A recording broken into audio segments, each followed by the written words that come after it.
UFC Fight Night, Jan Błachowicz versus Aleksandar Rakić. Welcome to your Fight Night full card predictions by yours truly here at Boxing MMA Picks. He goes by Zan, I go by Harris as usual, giving you that fight-by-fight breakdown and analysis from the betting perspective specifically.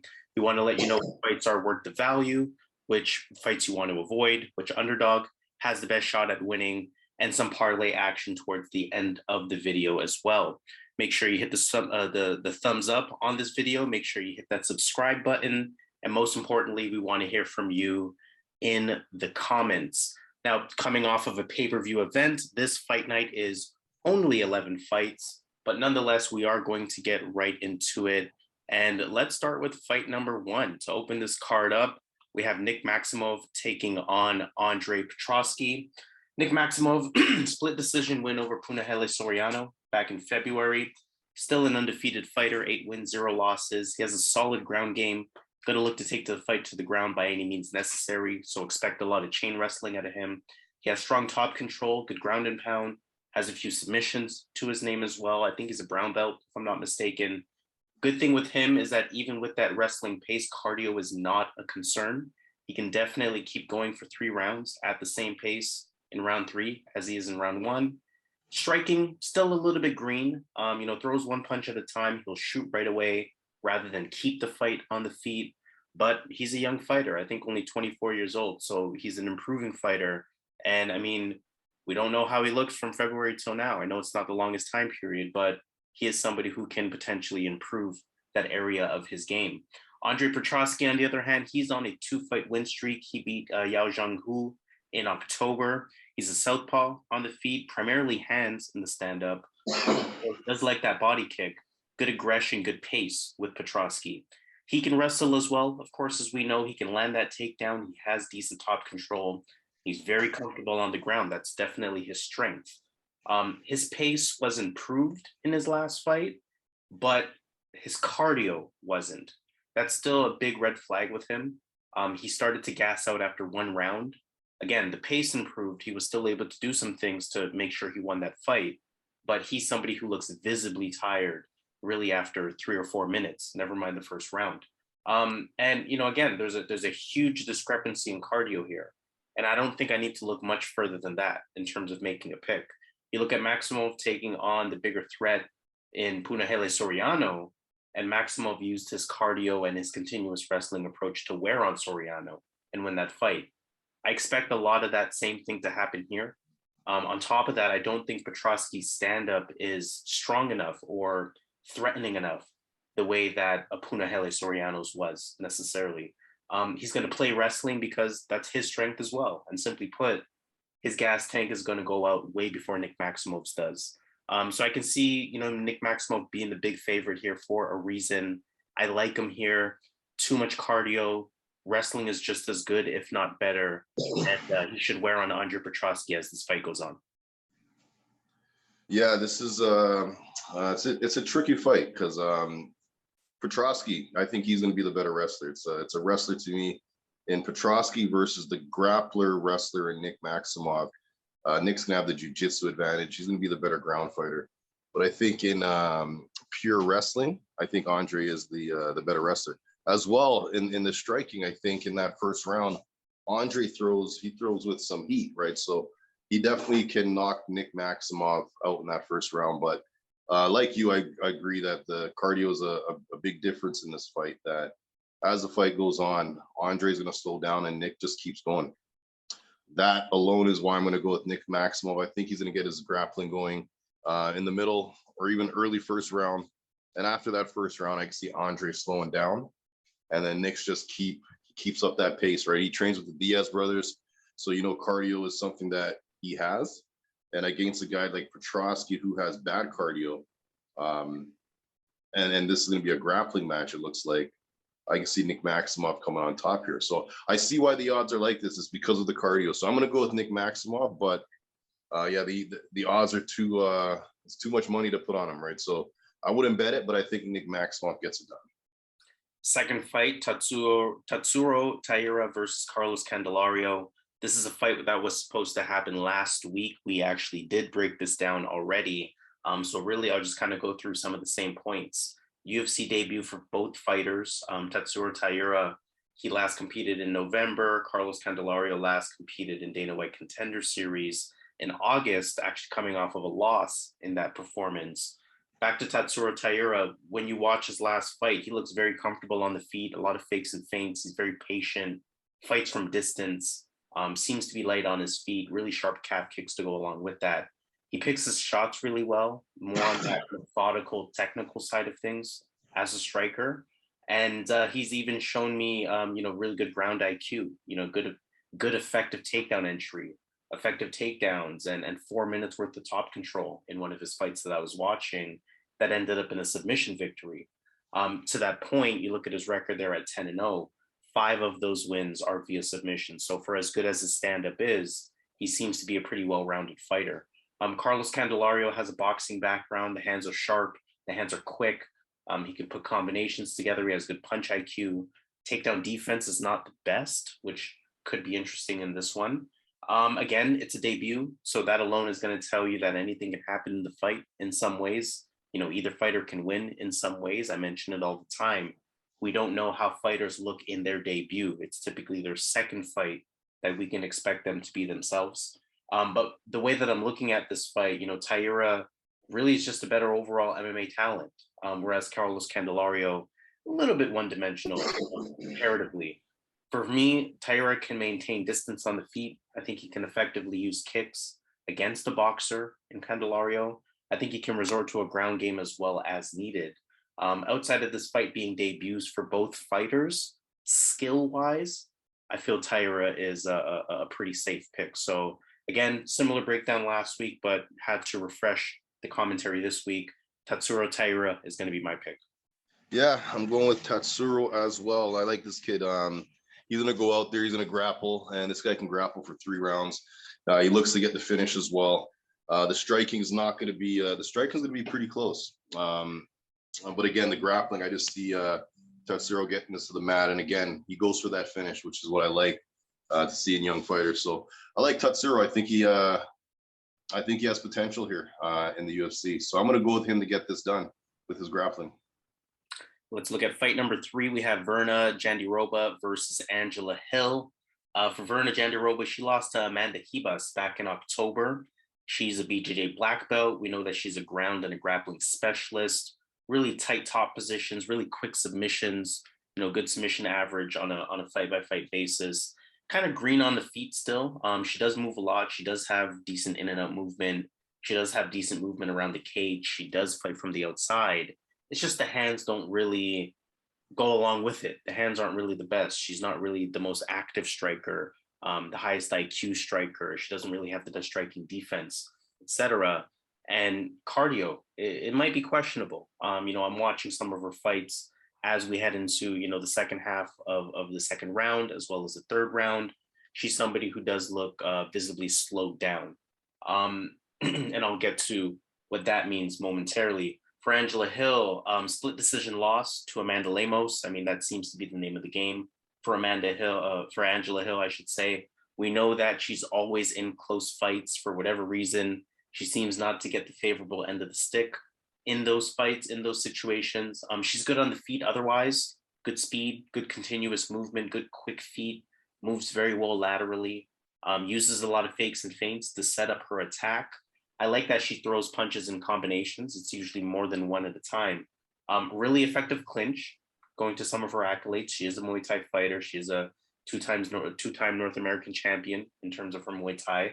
So definitely credential, definitely legitimate Thai clinch ability, and a good ability to get up if she is taken down. And she has good takedown defense at 78%. And we know how many fights she's had in the UFC.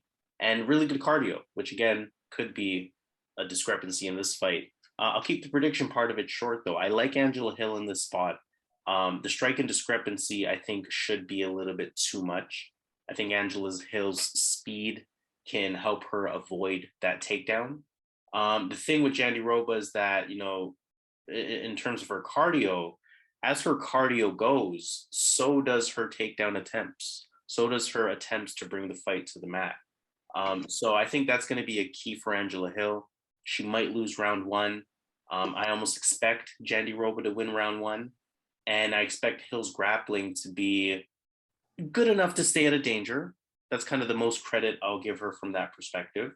But then, looking into rounds 2 and 3, especially with her striking advantage, her pace, her speed, her lateral movement, I'm expecting Angela Hill to sort of start cruising in those rounds. My only concern for Angela Hill, and I just mentioned this when breaking her down at first, is that she is often in very close fights. And for whatever reason, again, it always results in a loss for her. So she's going to have to clearly win this fight. Can't have question marks in round 2. She can't get taken down in that first minute of round 2 and get controlled for a minute, because even if she gets up and sort of wins that second round, based on her history, you almost have to assume that round is a loss. So I think she'll be motivated to kind of save her job. You look at her record over her last 5 fights, she's 1-4. Yes, she's a company woman. Yes, she does some commentary, but she still has to win fights in order to make sure that she can stay on this roster. And we know that she's talented enough to do so. So I think she's going to be, have some extra motivation to get a win here. And I think Virna Jandiroba is a winnable opponent for her, as long as she can avoid that, the takedowns, as well as the submission threats that Jandiroba provides. So I'm expecting Angela Hill to be hungry. I'm going to pick her. She's an underdog in the spot as well, so I'm liking her in that position. She's faced the stiffer competition, and I think that she's going to end up pulling out a win here. Yeah, to me, this is a tough fight. This is because obviously Jandiroba is going to have a big grappling advantage, and this girl could finish fights. This girl can submit you. It could be just a 1-round thing where the cardio is not going to matter here, where Angela Hill gets submitted in that first round. So I'm concerned because obviously Angela has been submitted. The last time she was submitted, though, was against Randa Marcos. That was back in 2019. But in that period of time, she had 10 or 11 fights. And she fought some good fighters, some good grapplers that kind of struggled sometimes to get her to the mat. If you look at the Lemos fight, it's arguable who won that fight. It was pretty close. If you go on MMA decisions, it was a lot of people thought she won. Some thought Lemos won. She lost the Torres fight. She won the Yoder fight. Watterson, I think she won that fight. And obviously in the Claudia Gadelha fight, I think she won that fight as well. So yes, her record should look a lot different here. She's definitely better than what it's showing in her previous fights. She's definitely better than that based on the record saying, because in those fights, she should have got the victory in some of those fights. But in this fight here, it's going to be tough. It's really hard for me because Angela can get submitted in that first round and that's a wrap, right? But again, I'm gonna trust Angela. I think she's the underdog in this spot because if you really look at her track record, her last 5 fights or so, she really only has one real loss in that period of time, and that's fighting the upper echelon of the division. So in this fight again, she's gonna have a big striking advantage. As the fight goes on, takedown should be harder. So I'm gonna go with Angela Hill to vet this one out here. She's a vet. She has good IQ. She knows where the fight needs to be. She's really hungry. She has a good team, a good team that she trains with Alliance MMA. So I think this is a spot she could win. So I'm going to go with Angela Hill here to pull off the upset. Fight number 4 of the prelims, we have Michael Johnson versus Allan Patrick. Breaking down Michael Johnson first, he lost to Clay Guida. That was back in February. We know the Michael Johnson script at this point. He's an excellent boxer still to this day. Excellent stand-up, quick hands, good movement. Surprisingly, he was getting touched on the feet by Clay Guida in his last fight. That could be a bad sign in terms of how good he is still in modern day UFC. But I think that was more so a one-off performance as opposed to any kind of bad sign going forward. We know his weakness. For the life of him, can't stop a takedown, can't stop a grapple or a submission attempt. We know he's going to try to aggressively sprawl, but it's such an obvious path to victory against him, and it's been very successful as of late. For Allan Patrick, he had a no contest to Mason Jones back in June of last year. If you recall that fight, he was losing to Mason Jones. Mason Jones ended up getting a pretty deep eye poke on Allan Patrick, and he couldn't continue. So it was ruled a no contest. He's a southpaw. He's a big swinger, good wrestler. which will be key in this fight. He does actively chase takedowns. We see his number there at 3.2 per fight. I have seen him chain wrestle as well. Wouldn't really say he has the best takedown defense. Won't matter in this fight, though. Biggest thing with him, biggest red flag, is that he doesn't really have the highest IQ as a fighter. He's kind of wild on his feet, doesn't really pace himself the best. And sort of with that style, his cardio drains as the fight goes on. Frustrating thing we know with Michael Johnson is that he's going to look really good. He looks good in fights, and then he finds ways to lose. That makes it really hard to bet on him or even against him in a lot of ways. It's going to be interesting to see how he performs. It's been a 15-month layoff for him. When I said he lost to Clay Guida in February, I meant February of 2021. So it's going to be interesting to see how he performs. 15-month layoff. He's on a 4-fight losing streak. Still only 35 years old, definitely past his prime, but 35 years old would suggest that he does have, some in tank still to this day. On paper, it's not a good matchup for Michael Johnson again. As I mentioned, Allan Patrick actively shoots for those takedowns. He can find success early against Michael Johnson, but I'm actually going to pick Michael Johnson on this one. In some ways, as we just mentioned in the last fight, to kind of, trust the vet to vet it out. I'm going to kind of trust Michael Johnson here. I'm going to trust that Allan Patrick's IQ is really questionable. If you watch the last fight again before that eye poke, he was exerting a lot of unnecessary energy. He looked a bit erratic. He looked a bit all over the place. He was telegraphing his takedown attempts. They were badly timed because he was fighting from the outside, and he looked visibly tired after one round. I think that Michael Johnson can be aware of those takedowns coming, especially if Allan Patrick does it in a way that he did in his last fight versus Mason Jones. And I think Michael Johnson's striking and speed will work well for him, again, if he controls center. It should allow him to take over the fight as Patrick's cardio tank drains. But again, this is a very cautious pick. This is really more so just trusting a vet versus a fighter who, believe it or not, is older. Didn't realize Allan Patrick was older, but a fighter who doesn't really have the best IQ. So I'm kind of depending on Michael Johnson here. 4-fight losing streak, a little bit of extra hunger, going up against a fighter that he can beat maybe in rounds 2 and 3. But I'm going to sort of roll the dice and choose Michael Johnson on this one. I will say it's a very hesitant pick, and I absolutely would not recommend betting on it. Yeah, I agree with the point you make. This is stylistically a bad matchup for Michael Johnson. Historically, he's had trouble with guys that can get him to the mat. And we're looking at a guy that in Allan Patrick in 2016 against Stevie Ray, he was able to get 5 or 7 takedowns in that fight over a 3-round decision. And Stevie Ray has grappling, but that was back in 2016. Since then, he's the type of guy that fights once a year. So you're not really able to gauge how good he is because he's not an active fighter. Because year in, year out, he could be different, right? And based on his last couple performances in the last 3 years, he hasn't looked good. He looked like a fish out of water in some of these fights. He can't get the fight to the mat. He gasses out. These are traits that he didn't have back in 2016. So something's different. I'm thinking that he's done. I'm thinking that his time's up. He's 38. So he is an older fighter. He's one-dimensional, looking to get this to the mat. And I think Michael should have enough scrambling. Michael has wrestling. The problem with Michael is he could be winning a fight, and he just figures out a way to lose that fight. He could be out striking the opponent. He could be winning. This could be in the 3rd round, and then he gets knocked out by what's that guy? Emmett, the bald guy. He was winning that fight. He was boxing him up, piecing him up. 3rd round, he gets knocked out. Thiago Moises, he was piecing him up 1st round. 2nd round, it's piecing him. 2nd round, he gets an ankle lock. So these are fights he's winning. Stevie Ray, he looked really good in that fight in the beginning. In the last round, he got mounted and he got pounded out by Stevie Ray. Went to decision. But these are fights that he was looking good in, and then all of a sudden something happened, and then he looked completely different, and then he lost those fights. But I think he's too well-rounded here against Allan Patrick. I think he's going to be able to stay out of danger that first round, because I think at this point, Allan is only dangerous in that round because he's old now. He looks kind of washed up in the second rounds.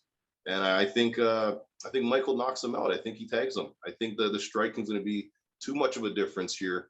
And Michael just has to train to keep it on the feet, and the knockout will come. So I'm going to go Michael Johnson here to get this win. All right. And again, only 11 fights on this card. So we're already looking at the final fight of the prelims, fight number 5 on this fight night card. We're looking at Viviane Araujo versus Andrea Lee. Good fight in the women's flyweight division for Viviane Araujo. She had a UD loss to Katlyn Chookagian right around this time last year. So it's been just about a year since she last participated. Very dangerous on the feet, especially early in the fight. Explosive stand-up, a lot of pop in her punches, good combinations, good movement. She's pretty light on her feet as well. Good fluid movement. She can grapple and wrestle. We see her takedown numbers there. 2 takedowns per fight, 60% accuracy. She can use her strength as well when needed. But again, cardio is a concern. She slows down as the fight progresses, and she kind of loses that pop and that sting that she possesses. Andrea Lee, on the other hand, she's on a 2-fight win streak. She beat Cynthia Calvillo in November. Thai style of fighter, a lot of head movement that leads into many combinations from her. Uses her jab quite consistently, tries to cover up as well defensively. Gets into a lot of striking exchanges. She strikes at a good constant pace. And underrated wrestling knowledge. We see her takedown numbers there, decent, 1.77 takedowns. Not too far off from Viviane Araujo's numbers. So let's see, what sort of factor the wrestling plays in this fight. I don't think Andrea Lee has the best takedown defense. That's something that Araujo can definitely take advantage of. But again, I think Lee might be able to use wrestling of her own to sort of make that a non-factor, or to kind of give as much wrestling as she might potentially receive. At their freshest, I think they actually match up pretty well with one another. I think they both present threats. I think as the fight wears on, I trust Andrea Lee a lot more than I trust Viviane Araujo.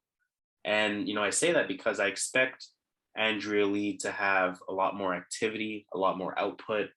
While I can't definitively say whose striking will do more damage, I do think they're both dangerous.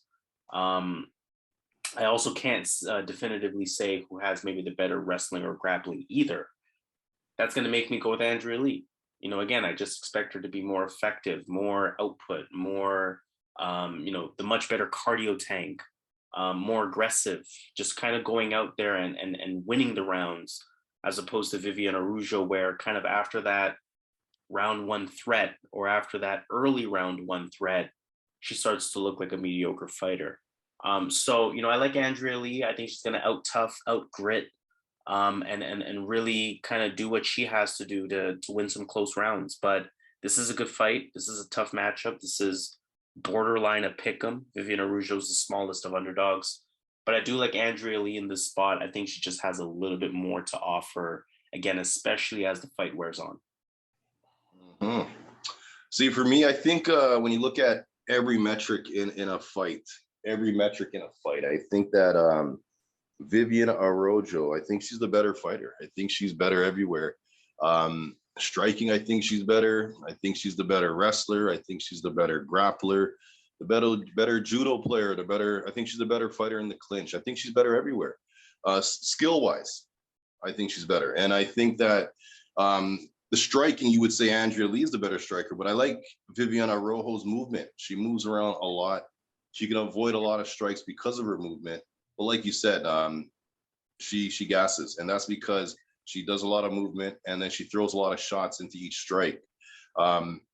Actually, something funny to watch. I was watching the fight just a while ago. Viviane was looking good in her fight versus Katlyn, and then she got Katlyn on the ground. And then once Katlyn got back up, Viviane was gassed out, and she had nothing left. And there was actually a whole round left in the third, and there was like a minute or 2 left in that second round.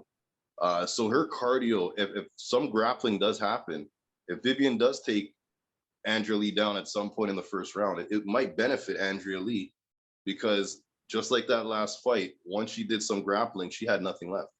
Now, something going for Andrea Lee in this fight, like I said, I think Viviane has the better striking, but her punches are kind of wide. She does a lot of hooks. And if you look at Andrea Lee, if you watch her strike, she does a lot of straight punches, a lot of jabs, 1-2s, but they're straight down the line. So those are punches that can hit the target before Viviane's punches. So that's something that's going for her. Andrea Lee looked really good in her last fight, keeping the fight on the feet against a grappler first in Cynthia Calvillo. Because when you look at Andrea Lee, when you saw that Roxanne Modafferi fight, the Roxanne Modafferi was able to bully her and take her down repeatedly. She went back to the drawing board and corrected that, because if you saw that fight, you think Cynthia just needs one takedown and she can hold her down all round, because that's Cynthia's game plan. But Cynthia could not get a takedown for the life of her in that fight, and she paid for it. So how this fight's gonna go, I'm telling you right now, it's a really hard fight for me, because I think that Viviane's a better fighter, but the cardio issues is the problem here. It's a 3-round fight, and Andrea Lee's striking looked sharp in her last fight, albeit it was against Calvillo, who's not that great of a striker. She looked sharp. Her punches were sharp. She was timing the every time Calvillo came in, she timed a nice uppercut to the body or an uppercut to the face, a nice jab. She was piecing up the jab all around. She was aggressive. Calvillo quit in that fight. She did not want to come out in that 3rd round, right? So she looked really, really good in that fight. And another thing you got to look at, this stuff matters. Andrea Lee, when she was going through those losses, she was with a guy that was abusing her, and the guy beat the shit out of her, and he was on the run for months. The cops were looking for him. But yeah, she was in a volatile relationship. So really to focus on fights and have that jerk by your side at the same time. And now she's in a new relationship. And since she's in that new relationship, she looks more happy. She seems more motivated. She's fighting better. If you watch her Instagram, she's training more. It looks like she's in a good spot right now. And I think that will matter in this fight, because ever since she switched coaches or switched boyfriends or whatever, she is a completely different fighter. And in this fight, I'm gonna go with Harris on this. I think Andrea Lee could get it done as the fight goes on, but be careful, because I really do think Viviane's the better fighter. But her cardio, you can't really bank on that. No matter how good you are, if you have no cardio, you will lose that round. You will lose that fight. So I'm gonna go Andrea Lee here to get it done in a close fight. All right, so good fight to end off the prelims. Let's sort of open up the main card now with the first fight of the main card, Jake Hadley versus Allan Nascimento. Jake Hadley, undefeated newcomer. He competed on Dana White Contender Series in October. He's a southpaw, good pace, good regular jab. His boxing is pretty clean. Likes to close distance, likes to get in your face, kind of put you on the back foot, marches you down in a lot of ways. He is susceptible to takedowns, but it does look like he has good jiu-jitsu, good off of his back, good submission threat as well. And I've also seen him use good wrestling, as he goes for takedowns, as he shows good IQ on top, as he shows good positioning. He takes his time, position over submission type of fighter, but again, very much, able to present that submission threat. For Allan Nascimento, he lost his debut via split decision. That was to Tagir Ulanbekov in October. On the feet, he's okay. Expect him to use the calf kick, expect him to have a pretty decent jab behind him as well. He's a grappler though, right? Even off of his back, good submission threat, good scrambling. Doesn't really look like he has the best takedown defense either. So neither of these guys have the best takedown defense. I wonder how that's going to work out in terms of them using it on each other. And again, both of these guys can sort of land takedowns. Allan Nascimento can land takedowns. He is a strong grappler, stronger grappler than he is a wrestler, despite his ability to land the takedown. Ultimately, these guys match up pretty well with one another. They're both strong grapplers from what I've seen. They both have good ground game, whether they're on their back or whether they're on top. I think the difference for me is that I'm more impressed with Jake Hadley's wrestling specifically. And I think his style of striking is a lot more effective in terms of the pace that he gives, the closing of the distance, the constant marching you down, the putting you on the back foot, the closing the distance, the things that I had mentioned And in addition to that, with a good regular jab, so he has that constant activity going on as well. I just think that style of stand-up is going to be more effective versus a fighter in Allan Nascimento who doesn't maybe have the best stand-up. It's decent, it's okay, but I can see him sort of being outstruck. Jake Hadley has pretty good boxing as well. Again, he's going to keep the fight coming forward. So in a situation or in a fight where both guys have the ground game, both guys might have moments on each other where you kind of stalemated from a scorecard perspective, I think the difference is that even if they stalemate in terms of their ground game, Jake Hadley's going to be coming forward on the feet. That's going to look good in the eyes of the judges, and I think that's going to pull it out for them. Also, I mean, it's a UK fighter. It's a fighter from England. This is good for the UFC, especially as they sort of start doing shows there again. So, I feel like the UFC would be more interested in Jake Hadley winning than they would in Allan Nascimento winning. UK fighter staying undefeated. And I think this is a good fight for him to be able to do that. So in making his debut, I am going to go with the newcomer. Jake Hadley is my pick. Yeah, I'm going Jake Hadley all day here. He's going to dictate the fight here with his wrestling. Nascimento has those kicks, but Hadley has the better boxing, and that pays off, right? Because the judges like the punches, right, instead of the calf kicks. So I'm going to go with Hadley here. I think he's going to dictate the fight, get this to the mat, ground him out, or even get a submission here. I really like him in this spot here. Yeah, Jake Hadley's my pick.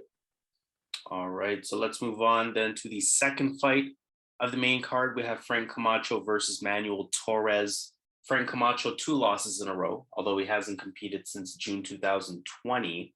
That was a loss to Justin James, 1-4 in his last 5 fights. Still only 32 years old. He's someone who kind of seems a lot older than he is. You got to think he's fighting to save his job. Good pressure, good fake jab, good head movement as he works his way in.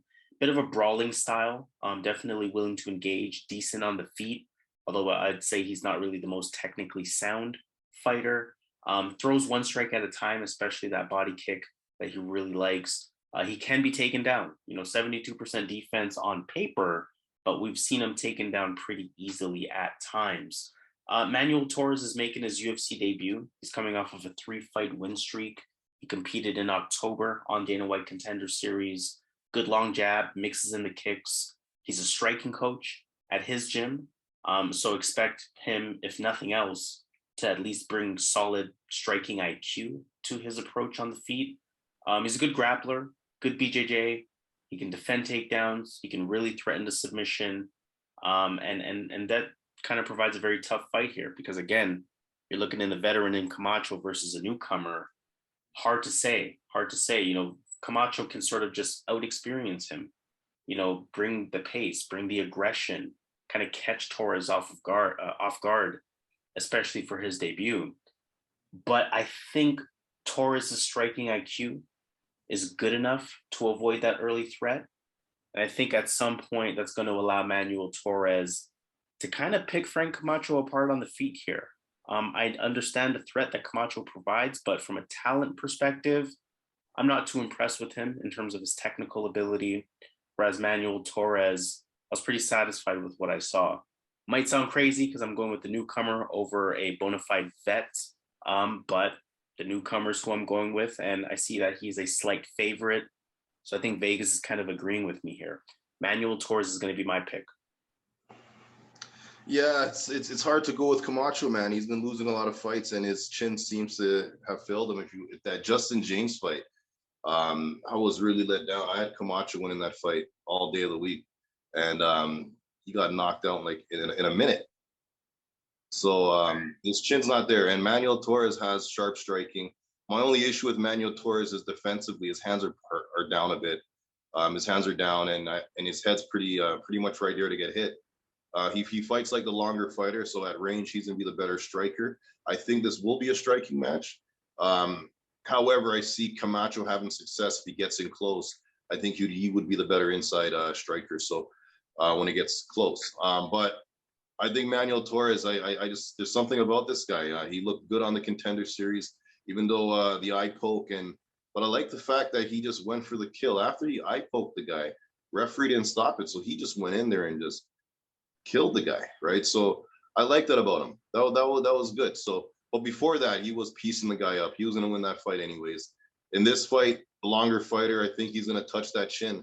And I'm not sure Camacho can take those shots anymore. So I'm going to bank on the fact that Torres can knock Camacho out. I think he's going to touch the chin. So I'm going to go with Torres to get the win. Moving on to fight number 3 of the main card, we have Katlyn Chookagian versus Amanda Ribas. Chookagian, 3-fight win streak. She beat Jennifer Maia back in January. We know her MO at this point: high level, high volume, continuous pace in terms of her striking. Likes to fight at range. She has good Muay Thai, good clinch, good active striking. It's kind of hard to close range, when certain fighters are going up against her. She can be taken down, good high guard or decent high guard at the very least. She will attempt triangles, things like that, but she will stay on the back. And that's sort of a way to win some rounds against her, should you put her in that position. Only 55% takedown defense. But again, her range, her distance control, her active striking, it makes it hard for opponents to even get in on her to put her in that situation. She has a good cardio tank. She has great pace. She keeps coming at you. Good boxing, good combinations as well. Just a solid, high-level fighter in this women's flyweight division. Taking on Amanda Ribas, who beat Virna Jandiroba back in October. She's introduced as a judo practitioner. She is a judo black belt. On top of that, Muay Thai style in the stand-up. Good output, good activity, good Thai clinch. She does have some takedown ability, 2 takedowns per fight to her name. Good positioning when she's on top. And what's really important with Amanda Ribas is that she really trusts her grappling. She's not afraid to take the fight to the ground. I think about that Mackenzie Dern fight. She was more than welcoming of the grappling threat that Mackenzie Dern is. Good technical BJJ. Again, to that point, she is a BJJ black belt. She can find the submission, so you do have to be sharp, I should say, at all times if you are fighting against her and if that fight does go to the ground. But that said, I say all of that to say that I don't really see the fight happening on the ground. I see a lot of this fight staying on the feet. To me, Amanda Ribas, regardless of her ability on the ground, she's not going to really actively use that wrestling as a point of attack. So I can see this fight mostly staying on the feet. And I really like Chookagian in the moments where this fight stays on the feet, especially considering the odds. -180, I've seen that as low as -150, even minus, I think, 135 in some spots. For Chookagian, what I really like about her is that you know what you're going to get from her every time she competes. Amanda Ribas, on the other hand, she isn't really the best technically with her striking. And even if you recall her last fight versus Virna Jandiroba, Jandiroba dropped her in the first round and probably performed better with her striking overall, at least throughout that first round before her cardio tank went out the door. Chookagian's striking is levels above that. So, I mean, if Ribas was able to get touched by Jandiroba, not to say Chookagian has the most power, she doesn't have a finish to her name, but in terms of piecing her up, I can definitely see that happening. Ribas is going to have to resort to a ground game. And then it's just a question of, is it sort of too late? Is it her trying to resort to a ground game out of desperation, or is it her trying to intentionally make it part of her game plan? I look at Chookagian's resume. She's beaten fighters who are a lot better than Amanda Ribas. I mean, you even look at her last opponent in Jennifer Maia. I think Jennifer Maia is more of a threat than Amanda Ribas is. She's taken on the who's who in this women's game, period, whereas Amanda Ribas has not. She hasn't really faced that level of competition. So, this is one of those situations where I think strength of schedule really will make a difference here. Simply put, Chookagian has been here, Ribas has not. I'm going with Katlyn Chookagian in this fight, and this is probably one of my favorite picks on the card. Katlyn Chookagian is going to be the direction I go in. Yeah, there's definitely good value on either side here. I think it's a favorite or pass type of fight. Katlyn Chookagian, Amanda Ribas for the start there. She looked good. She has really good ground game. She has that judo. She has that jujitsu. Her striking though, she's getting better, and feeling comfortable in the striking might work good for Katlyn here, because Ribas might want to just stay striking because she believes that she could win that. But Katlyn has shown that it's hard to win a striking decision against her. She is the decision queen. And if you notice, 80% of women's fights go to decision, and this girl is hard to win a decision against. So I like Katlyn Chookagian here. I think that as the fight goes on, she's gonna have the better cardio. That's a big thing here. And Ribas does slow down after that first round. And I see I'm not sure if this is gonna happen, but I'm seeing a 1-2 high kick, a 1-2 leading to a high kick. That's gonna lead to the end of the fight here. But I think Katlyn Chookagian decision is the safest pick here. Agreed. Let's move on to the fourth fight of this main card. Davey Grant versus Louis Smolka. Interesting positioning for this fight on this card, but nonetheless, UFC must be trying to push Davey Grant because, simply put, I don't really need to spend much time here. I really like Davey Grant in this spot. He's a pretty comfortable pick for me. Louis Smolka, he kind of stands more than he should, and I think Grant is significantly better on the feet. Davey Grant, I also feel like, has good wrestling, and that should be able to take away from Louis Smolka's main path to victory, which of course is his wrestling, which is his ground game. I also think Davey Grant has the power and pop to hurt Smolka in the same way that, in the same way in terms of what happened in Louis Smolka's last fight versus Vince Morales, where he got knocked out. Just to provide a little bit of additional context on both of these fighters, Louis Smolka, as I mentioned, he is a ground specialist. In terms of his stand-up, likes to throw punches to the body, likes to body kick. He is pretty active. He has good cardio. He has some chain wrestling. He's a bit relentless with those wrestling approaches. The stand-up is improved. It is a good pace. He does like to come forward. But again, unfortunately, he's fallen in love with the stand-up a bit, to a point where he doesn't really actively take the fight to the ground as much as he should. Davey Grant, on the other hand, switch stance, a lot of kicks, a lot of movement, stays really light on his feet, keeps it very diverse.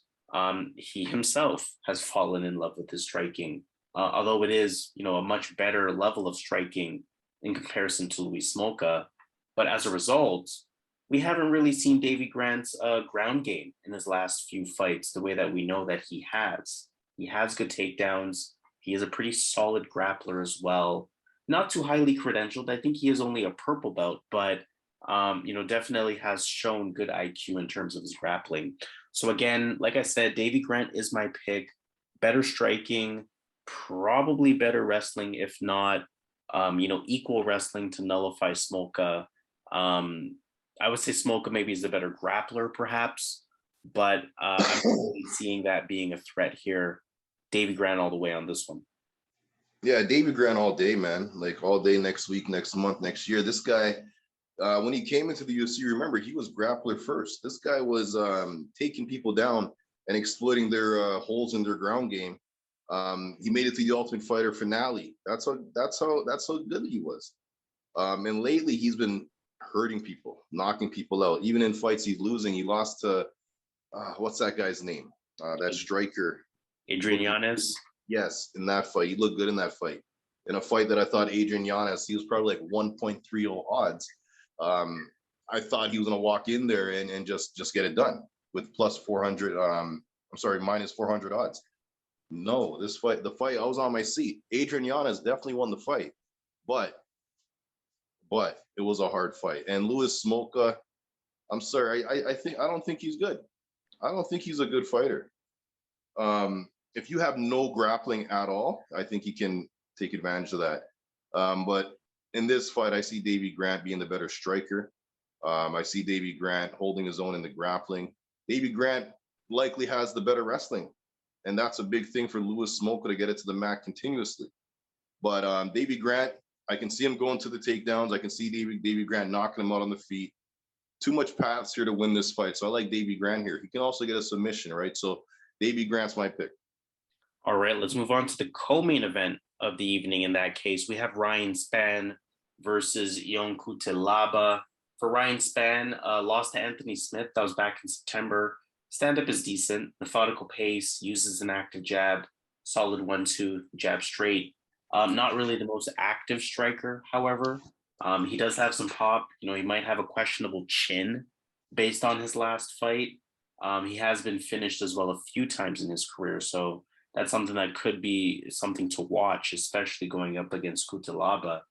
He is going to try to wrestle with you, or at least kind of clinch and sort of look for, you know, cage position, things like that. Good head position when he's on the cage. He'll keep you there, underhooks, kind of that type of motion to kind of keep the fight there and kind of keep the fight going in his favor, so to speak. But I wouldn't really call him a serious takedown threat. You know, only a takedown and a half per fight. But again, something that he does resort to pretty often. Just a solid overall fighter. Ion Cutelaba, on the other hand, beat Devin Clark in September. This is a fighter that at one point he's either going to knock you out or he's going to get knocked out. And that was sort of his MO. You know, he comes forward a lot. He'll walk you down. He'll throw a lot into his punches. He's a big explosive striker. He can definitely land something explosive early in the fight and has legitimate power. But got to respect the fact that he's starting to bring a little bit more IQ to his game rather than just swinging wildly. We know that he can incorporate a ground game when he chooses to do so. He actually had 8 takedowns in his last fight versus Devin Clark. And you look at the fight before that versus Dustin Jacoby, he had 9 takedowns in that fight. So this could be something that he's starting to do more intentionally moving forward, and especially in this light heavyweight division. That's something that can really work wonders for him as he tries to put a win streak together here. Overall, it's tough to call any kind of Ryan Spann fight because sometimes he shows up and sometimes he doesn't, right? If Ryan Spann doesn't show up, then you could argue, if he does show up, you could potentially argue that he has the better striking or at least the cleaner striking. Although you can say Cutelaba has the more dangerous striking, so I can't even clearly give him an advantage there. Ryan Spann, you know, has a good ground game as well, though you can more than likely say that it seems like Cutelaba has had the better takedowns and the better wrestling and the better intention with his ground game lately. Spann as well has a lot of submission victories to his name, but I don't necessarily look at this fighter as a huge submission threat. Really hard to visualize how this fight can go. You know, I think about the way that Anthony Smith was tagging and hurting Spann, multiple times on the feet. I can see Cutelaba doing the same thing, obviously not stylistically, but the same results. You know, the way that Cutelaba also was using his takedowns, takedown after takedown, versus a wrestler in Devin Clark. You know, I can see him using a similar approach in this one. All in all, I have to say that I do side with Cutelaba on this one. I feel like he has more paths to victory. He could potentially hurt Ryan Spann. He could potentially resort to a wrestling approach to win rounds and to win the fight. Really tough fight to truly call, so I wouldn't advise betting on it because, again, you don't know which version of Ryan Spann is going to show up. He can come up and look amazing, and, you know, Cutelaba has had IQ issues in the past, and Spann can very much pull out a victory from that perspective. But if I'm taking it from the perspective of who do I feel has more paths, that answer for me is Cutelaba, and as a result, he is going to be my pick for this fight. Yeah, I'm on the Cutelaba side as well. I just think that the wrestling is going to be a big thing in this fight. Spann doesn't have the best takedown defense, and Cutelaba, I think he's going to go to the takedown series, fighting a guy that's 6'5", and I believe Eon's Cutelaba's top control could get him the win here. And on the feet, Spann has looked a bit chinny for me, and I think Cutelaba is the tougher guy. It's a tough fight because, again, Spann's so big. He has so much power. It could just be a matter of who lands on who first. But again, I like Ion Cutelaba. I think he has more paths in this fight. He could take this to the mat. He can get the submission. He can win by knockout. He can win by decision. So I'm going to go Cutelaba here to get this done. All right, so let's move on now to our main event of the evening. We have Jan Błachowicz versus Aleksandar Rakić. Jan Błachowicz, last time we saw him fight, that was in October. Lost to Glover Teixeira. That, of course, was for the light heavyweight title. Good patient striker, good counter puncher. We know he has that one punch power as well. Good at coming in with combinations, good striking IQ, good jab as well. Good overall takedown defense, although Glover Teixeira was able to take him down twice. Once he's taken down, he's not really the best off of his back. He's not really a submission threat. That shouldn't matter in this fight, though, because he's going up against Aleksandar Rakić, who likes to keep the fight on the feet. It's been over a year since Aleksandar Rakić last competed. He's on a 2-fight win streak. That goes back to his fight versus Thiago Santos in March 2021. Good long jab, good footwork. He's quick, a lot of fakes and feints, level changes as well. His movement allows for pretty solid distance control and pretty solid striking defense as well. He's going to use all of his length in his striking. He's patient. He has good striking IQ. He has a calf kick heavy approach, which could definitely add up as the fight goes on. Overall, just a fighter with really good stand-up. Also a BJJ purple belt, so he does have some knowledge on the ground. Some decent ground and pound, some decent top control. Also, most importantly, has shown me good takedown defense. Again, not that I think that'll matter too much in this fight. I do think this fight will stay on the feet. I'll keep the analysis part of it pretty quick here. In this spot, we know that Jan is going to be, or at least I think that Jan is going to be a little bit too one-dimensional here. I think Jan Blachowicz power is his only way to win this fight. And firstly, it's important to say Blachowicz can definitely land that fight-changing punch with the power that he has. That always is a threat in this fight. But I see Rakic as having the speed advantage. I see Rakic as being the more complete striker. I see Rakic as being the more diverse striker. And I also think Aleksandar Rakic's calf kicks will serve him well.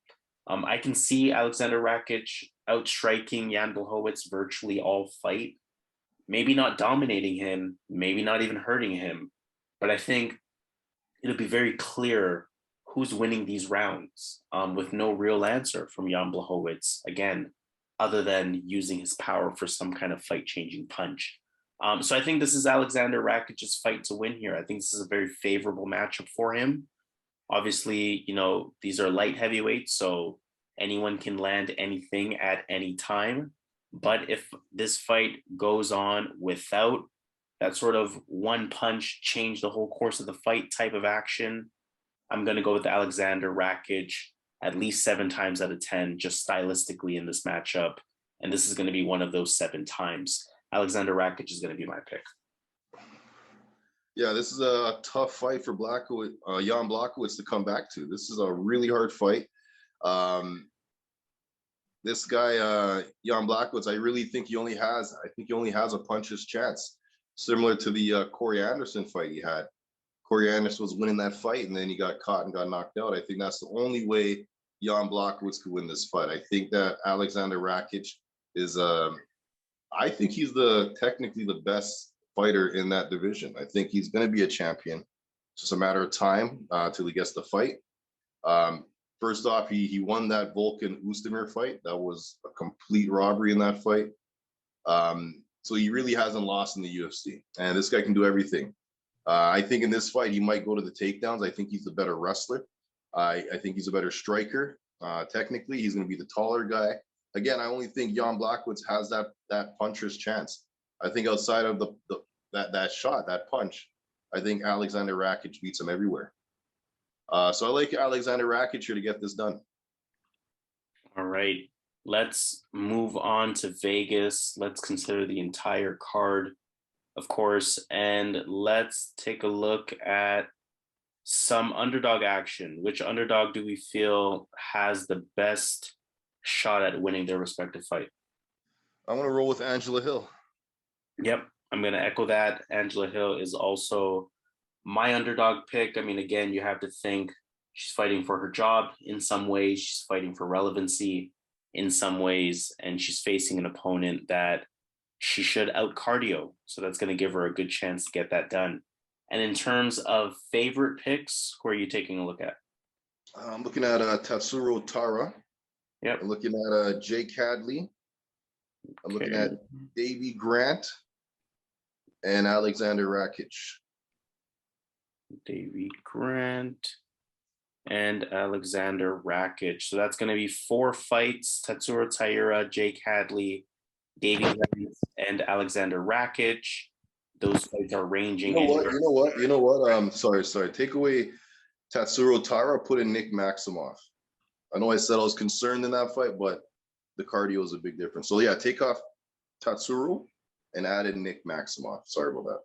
No worries. So again, those 4 fights, we're looking at Jake Hadley, Davey Grant, Aleksandar Rakić, as well as Nick Maximov. Those 4 fights will pay a plus 261. That means that $100 will receive a profit of $261. And for our bigger bettors, $250 will receive a profit of $653. For myself, similar thinking here. I was considering Nick Maximov, but the odds were just a little too steep for me. And I was also considering Tatsuro Taira. I understand why you took him off, but I'm actually keeping him on my parlay. I'm also looking at Aleksandar Rakić as well. Let me go ahead and include him in that.